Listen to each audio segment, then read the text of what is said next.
Olá, mais uma vez aqui estamos com o nosso programa Alinhando os Ponteiros.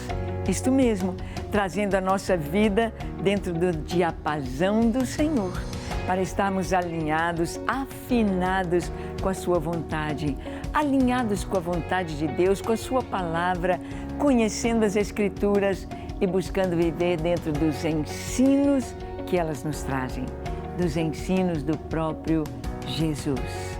Jesus ensinou por parábolas, Jesus ensinou através de diálogos maravilhosos sobre adoração.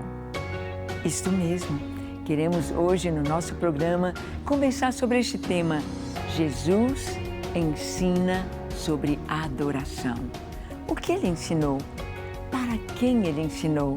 O que podemos trazer para as nossas vidas deste ensino? Vamos aprender com Jesus no lindo diálogo com a mulher samaritana. Vamos lá? Deixe o seu coração aberto para Deus, pronto para receber dele a sua palavra, o seu ensino e mergulhar na adoração. O programa Alinhando os Ponteiros já começou.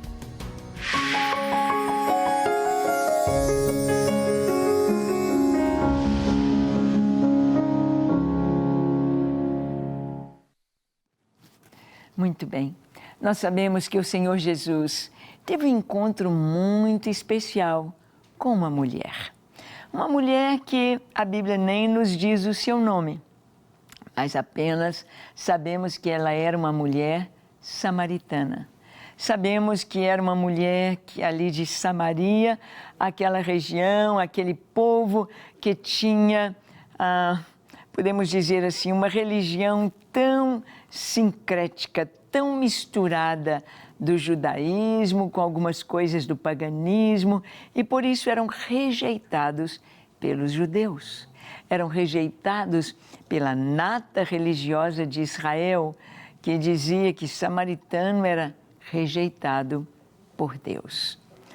Nós vamos ver que Jesus tem este encontro maravilhoso que nos traz tanto entendimento sobre a verdadeira adoração. Sobre a adoração, vamos aprender através deste diálogo. Abra sua Bíblia em João capítulo 4, vamos ler do verso 5 ao 8.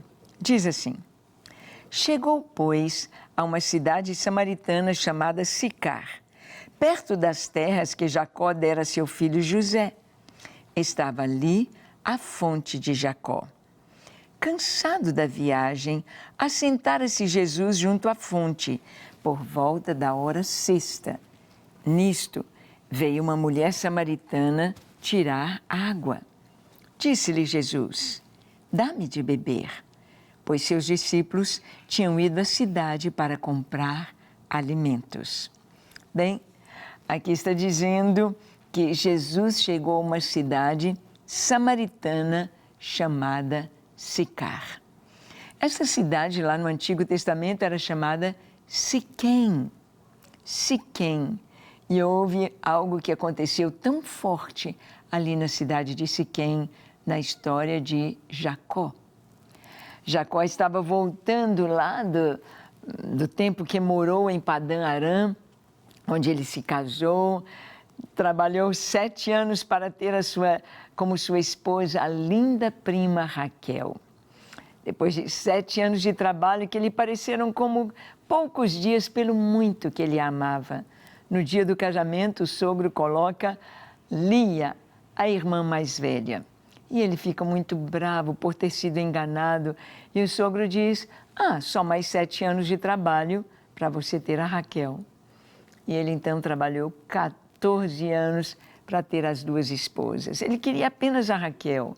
E vem a Lia também para ele.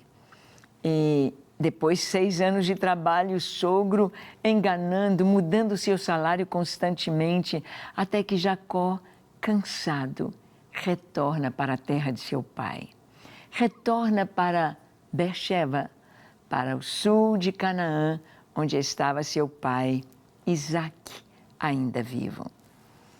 E Jacó, nesta viagem de volta, tem um momento que ele para nessa cidade de Siquém. Ali ele levanta um acampamento chamado Sucote, ou as tendas. Ele estabelece ali durante um tempo, metade do caminho antes de chegar em casa.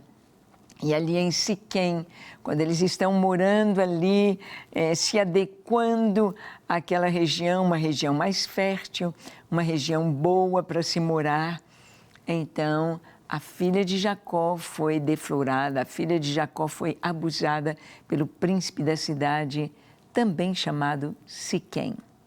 Siquém, o pai dele, chamado Amor, pede Diná em casamento para o seu filho, a Jacó, e os irmãos ficam com muita raiva e, de uma maneira muito traiçoeira, matam a todos os homens da cidade de Siquém, que depois vai se chamar Sicar. Jacó fica muito triste, Jacó fica cheio de medo, e então Jacó busca a Deus. Porque Jacó sabia que o que ia acontecer com ele é que as pessoas daquela região iriam se voltar completamente contra ele, porque o que seus filhos fizeram foi muito injusto. Então, Jacó faz ali uma aliança com o Senhor. Todos os seus servos, os seus filhos, trazem as argolas de ouro das suas orelhas, os seus pendentes, e pegam todos os seus deuses, todas as imagens de escultura, e são enterrados debaixo de um certo carvalho. Jacó então faz aliança com Deus e Deus o livra de um ataque, Deus o livra do ódio, Deus o livra de maneira sobrenatural ali em Sicar. Em Sicar também, ou Siquém, Abraão havia já levantado um altar ao Senhor. Ali naquele lugar, Abraão havia levantado um altar para adorar o Senhor. O altar de Jacó também foi para adoração ao Senhor, depois daquela limpeza daqueles deuses e dos pecados da sua casa, da sua família. Ou seja, este lugar, Sicar ou Siquém, ele trazia histórias no sentido de altares, no sentido de adoração ao Deus vivo, ao Deus de Abraão, ao Deus de Isaque e ao Deus de Jacó. E agora, muitos anos depois, o Senhor Jesus está passando para ir a Jerusalém, porque todos os judeus 3 vezes por ano iam até Jerusalém para comemorarem as festas bíblicas, comemorar a Páscoa, pães asmos, primícias no 1º mês, comemorar Pentecostes no 3º mês, comemorar no 7º mês a festa das trombetas, o Yom Kippur, ou Dia da Expiação, e depois a festa dos tabernáculos. 3 vezes por ano, no 1º mês, no 3º mês e no 7º mês.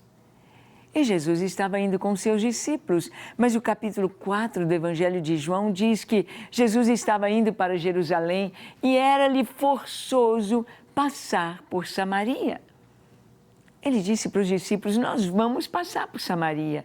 Mas todos os judeus, quando vinham para as festas em Jerusalém, evitavam passar por Samaria, evitavam passar naquelas terras. Havia uma rivalidade muito grande entre judeus e samaritanos. Mas era forçoso. Jesus tinha um encontro, Jesus tinha uma revelação, Jesus tinha algo maravilhoso para trazer para o mundo inteiro, para trazer para nós hoje.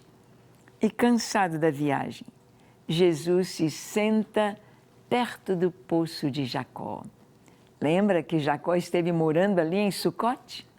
Lembra que Jacó estava em viagem com a sua família? Ele abriu um poço fundo, com águas frescas, geladinhas naquela região.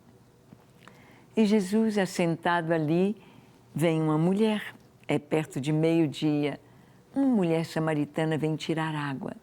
E Jesus diz: me dá um pouquinho de água, por favor. Estou com sede.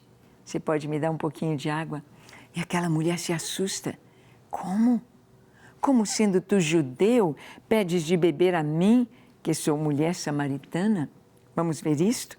Está escrito em João 4, de 9 a 14. Jesus tem a água viva. Olha o que está escrito.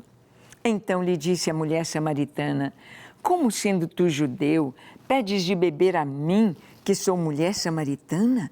Porque os judeus não se dão com os samaritanos. Replicou-lhe Jesus: se conheceras o dom de Deus, e quem é o que te pede, dá-me de beber, tu lhe pedirias, e ele te daria água viva. Respondeu-lhe ela: Senhor, tu não tens com que atirar, e o poço é fundo. Onde, pois, tens a água viva?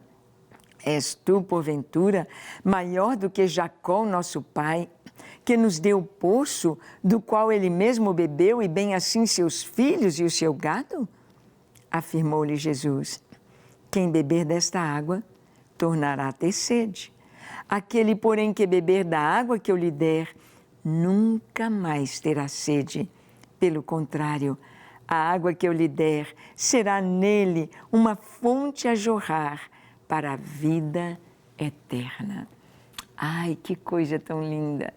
Jesus começa o diálogo de uma forma muito rotineira, muito simples. Pode me dar um pouquinho de água, por favor?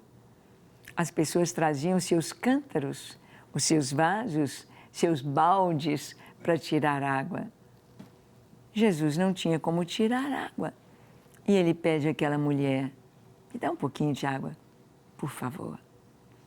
Quem sabe como Jesus está se aproximando de você? Quem sabe como ele vem para tentar trazer para você verdades tão maravilhosas, tão profundas, através do cotidiano? E aquela mulher disse: que coisa é essa? Você é um judeu e você pedindo água para mim, que sou mulher samaritana? Um judeu não conversava com os samaritanos. Um judeu, homem, não se aproximava e conversava com uma mulher desconhecida. Jesus estava quebrando paradigmas. Jesus estava quebrando de uma forma tão grande aquelas coisas que vinham de gerações, trazendo ódio, trazendo tabus, trazendo consigo separação, ódio, raiva e divisão. E Jesus, numa pequena frase: eu queria da sua água, você pode me dar? Como? Como sendo tu judeu? Então, Jesus disse: olha, se você soubesse quem está te pedindo água, você que me pediria, e eu te daria água viva. Água viva, não do poço, não água parada, não aquela água ali para ser buscada lá no fundo, mas água viva que brota da rocha, que brota da montanha, água viva que corre, água mineral, água limpinha, água pura. Não precisa filtrar, água mineral, água viva. E ela disse: como assim? Se você conhecesse quem está te pedindo, você que me pediria. Talvez você tenha buscado ou esteja buscando saciar a sua sede, a sede da alma, a sede do conhecimento, a sede de Deus em tantas coisas. Talvez em pirâmides, talvez em duendes, talvez até em bruxaria, talvez em religiões pagãs. E se você pedisse ao Senhor, Ele te daria água viva. Água viva. Jesus está dizendo aqui que quem beber da água que Ele dá, nunca mais terá sede. Pelo contrário, a água vai se tornar dentro dele, dentro da pessoa que toma, uma fonte. Sabe por que nós estamos aqui na Rede Super pregando o Evangelho? Por causa desta fonte. Esta água que bebemos se tornou uma fonte que jorra para as pessoas, uma fonte que mata a sede, uma fonte dentro de nós. E Deus quer colocar esta fonte dentro de você, para que você tenha a sua sede saciada, para que você encontre Deus e para que você seja uma fonte a levar Deus para as outras pessoas ao seu redor. É isso que ele está dizendo àquela mulher. Se você soubesse, você me pediria. Para termos água viva, é importante pedir: Jesus, eu quero. Jesus, eu preciso. Jesus, me dê. Ele está aqui disponível. A fonte aí está, mas é necessário pedir.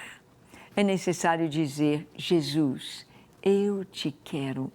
Eu te desejo. Quero experimentar. Talvez você diga: Deus está tão longe, Deus não me vê, Deus não me conhece. Ele te vê, Ele não está longe, Ele está aí ao seu lado. Mas Ele quer que você diga: Deus, eu te quero te conhecer. Tu me pedirias e eu te daria água viva. Jesus vai se revelar como profeta, olha bem. João 4, continuando a sequência dessa leitura, do verso 15 ao 19. Está escrito assim: Disse-lhe a mulher: Senhor, dá-me dessa água, para que eu não mais tenha sede, nem precise vir aqui buscá-la. Disse-lhe Jesus: Vai, chama o teu marido e vem cá. Ao que lhe respondeu a mulher: Não tenho marido. Replicou-lhe Jesus: Bem disseste, não tenho marido, porque 5 maridos já tiveste, e esse que agora tens não é teu marido. Isto disseste com verdade. Senhor, disse-lhe a mulher, vejo que tu és profeta. Bem, a mulher disse: Senhor, eu quero desta água, me dá. Eu não quero vir buscar mais água aqui, chega. Eu quero desta água viva. Então Jesus toca no ponto daquela mulher. Vai, chama teu marido e vem, para que você ganhe esta água. Havia algo na vida daquela mulher que estava encrencado. Havia algo na vida daquela mulher que estava travando a sua vida e não podia continuar, prosseguir, porque havia um pecado segurando, acorrentando e trazendo tantos problemas. Não estava casada legalmente. Já tivera 5 maridos. Não sabemos se foram divórcios, se foi viuvez, mas aquele não era seu marido. Ela não estava legal. Não estava legal diante dos homens na sociedade. Não estava legal consigo mesmo. Não estava legal na família. Não estava legal na cidade. Não estava legal entre as pessoas do seu convívio. E aquele ponto trazia para aquela mulher muita dificuldade em todos os sentidos. E Jesus então toca neste ponto. Olha, chama seu marido e vem cá. E a resposta dela: eu não tenho marido. Eu não tenho marido. Ela sabia que aquele marido não era dela. Ela sabia que aquele homem com quem ela vivia não era legal, não estava certo, era um entrave. E Jesus disse: bem disseste, não tenho marido. Porque você já teve 5 e esse agora não é legal. Esse agora não é seu marido. Esse agora talvez ela tivesse entrado em outra família, destruído uma família, não sabemos. Mas não estava bem, não estava certo. Na nossa vida, quando temos um encontro com Jesus, Ele aponta aquilo que não está certo, não para dizer, você errou, você é pecador, mas para dizer, vamos consertar, vamos arrumar esta situação. O Senhor quer que a gente possa olhar para as pessoas nos olhos. O Senhor quer endireitar o nosso passado. Quantas pessoas que se converteram, que no passado fizeram tantas coisas erradas, mataram, roubaram, prostituíram, se viciaram, maltrataram outros, foram violentos, falaram tantas coisas más, erradas, ruins, foram corruptos, mas se arrependeram. Mas tiveram um encontro com Jesus. E esse encontro com Jesus transforma tudo. Aquela mulher foi tocada no ponto-chave. Chama o teu marido. Vamos acertar tudo. E então, quando Jesus disse para ela, você já teve 5 maridos e esse não é seu marido, como Jesus sabia? Jesus não morava na cidade de Sicar. Jesus não conhecia aquela mulher, nem sabia quem ela era. Ele sabia. Ele é Deus. Então ela disse, Senhor, vejo que tu és profeta. Ela então teve o discernimento, o Senhor sabe das coisas, então vejo que tu és profeta. O Senhor sabe tudo a meu respeito. E vamos ver o que ela vai falar em seguida, no capítulo 4, verso 20 a 24. Jesus vai ensinar sobre adoração. Ela diz, nossos pais adoravam neste monte. Vós, entretanto, dizeis que em Jerusalém é o lugar onde se deve adorar. Disse-lhe Jesus, mulher, podes crer-me que a hora vem, quando nem neste monte, nem em Jerusalém adorareis o Pai. Vós adorais o que não conheceis. Nós adoramos o que conhecemos, porque a salvação vem dos judeus. Mas vem a hora, e já chegou, em que os verdadeiros adoradores adorarão o Pai em espírito e em verdade, porque são estes que o Pai procura para seus adoradores. Deus é espírito, e importa que os seus adoradores o adorem em espírito e em verdade. A mulher fez a pergunta que a intrigava. Ela disse, olha, nós aqui estamos como samaritanos e queremos adorar a Deus, queremos agradar a Deus, queremos fazer a vontade de Deus. Mas os nossos pais diziam para a gente adorar aqui no monte, o Monte Gerizim. E vocês, judeus, dizem que é para adorar lá no templo, que é lá no templo que está a Arca da Aliança, é lá que está a presença de Deus. Quem está certo? O que devemos fazer? E Jesus responde de uma maneira tão linda, lá na frente. Jesus diz, mulher, é chegada a hora em que nem neste monte, nem em Jerusalém, o Pai será adorado. Porque Deus é Espírito. E importa que os seus adoradores o adorem em espírito e em verdade. Ah, que revelação tremenda! Que coisa tremenda Jesus trouxe para esta mulher e para todos nós. Ele disse, olha, não é no monte, não é lá no templo, não é o lugar físico, mas o Pai deve ser adorado em espírito e em verdade. Porque Deus é Espírito. Deus não está apenas em um lugar. Deus não está apenas no monte. Deus não está apenas ali no templo de Jerusalém, sobre o Monte Moriá, nem sobre o Monte Gerizim, nem sobre o Monte Horebe, nem sobre o Monte Sinai, nem sobre o Monte das Oliveiras, nem sobre monte nenhum. Deus está em toda parte, pois Ele é onipresente. Deus nos ouve e nos recebe a nossa adoração, pois Ele é onisciente, Ele é o Todo-Poderoso, Ele é o Criador, Ele é o Senhor, Ele é o dono, Ele é o soberano sobre todas as coisas e deve ser adorado.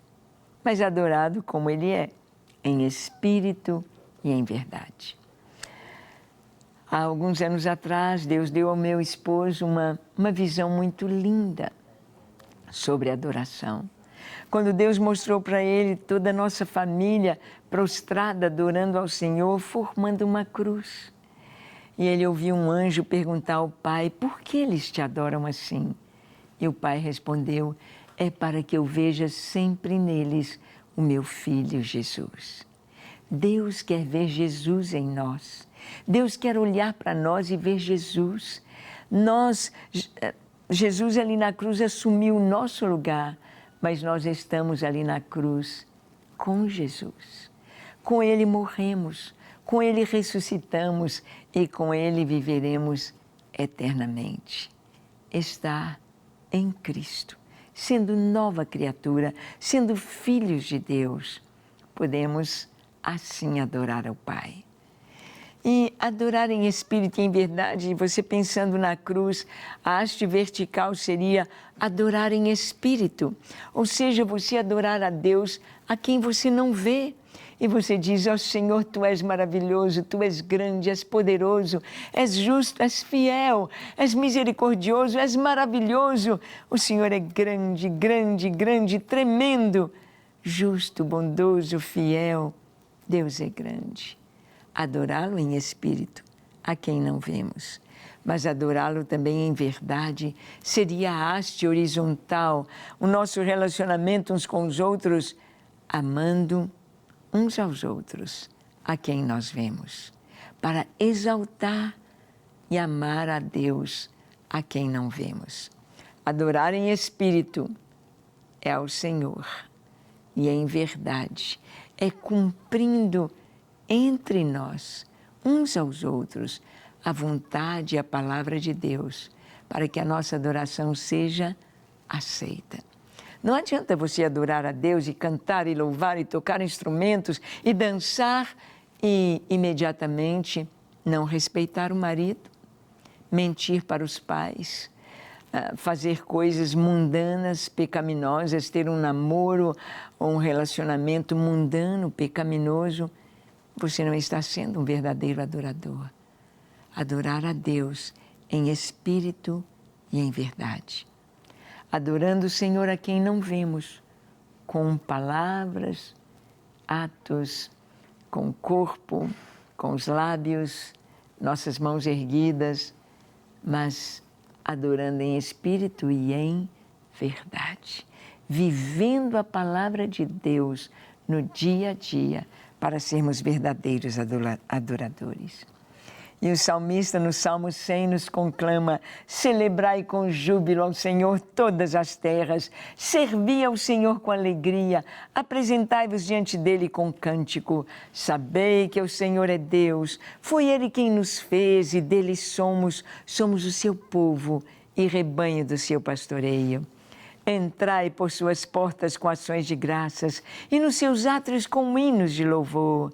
Rendei-lhe graças e bendizei-lhe o nome, porque o Senhor é bom, a sua misericórdia dura para sempre e de geração em geração a sua fidelidade. É isso que Deus quer, que nós o celebremos, que nós tenhamos alegria em servir ao Senhor, em adorá-lo, pois Ele é digno. Que tal adorá-lo agora? Feche seus olhos, curve a sua fronte e adore ao Senhor comigo, dizendo assim, Senhor, sê entronizado na minha vida, que eu possa te amar, te servir, te adorar todos os dias do meu viver. Recebe minhas palavras de louvor, recebe o meu cântico, a minha adoração, a minha alegria. Eu me consagro a Ti para ser Teu, unicamente Teu, todos os dias do meu viver. Recebe-me, eu me entrego a Ti, hoje e para sempre. Amém, amém e amém. Graças a Deus. Adore o Senhor, tire um tempo para adorá-lo todos os dias. E você vai experimentar uma vida muito feliz, em plenitude de alegria. Gente, até o nosso próximo encontro, quando aqui estaremos compartilhando com você a palavra de Deus. Que Ele te abençoe ricamente. Adore, adore, adore este Deus triuno e maravilhoso. Deus te abençoe.